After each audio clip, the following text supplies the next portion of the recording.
Hello guys, ఇవాళ మనం చింతపండు లాలీపాప్ చేసుకుందాం.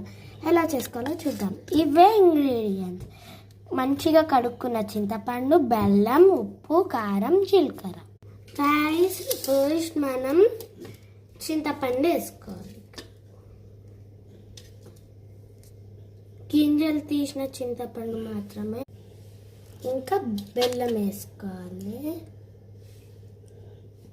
ఇంకా ఉప్పు, కారం, జీలకర్ర అన్నీ కూడా వేసుకోవాలి. దీన్ని మొత్తం మంచిగా దంచుకో, మంచిగా పేస్ట్ అయ్యేదాకా దంచుకోవాలి. ఇలా మంచిగా దంచుకోవాలి. గైస్, మొత్తం పేస్ట్ చేసుకోవాలి. ఇక్కడ మేము చూపిస్తున్నట్టు ఒక రౌండ్ చేసుకొని ప్లేట్లో పెట్టుకొని జస్ట్ 2 minutes ఫ్రిడ్జ్లో పెట్టుకోవాలి.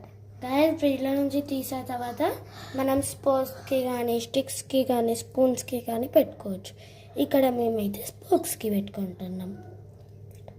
గైస్, ఇప్పుడు మేము చింతపండు లాలీపాప్ తినబోతున్నాం. టేస్ట్ చేస్తున్నాం.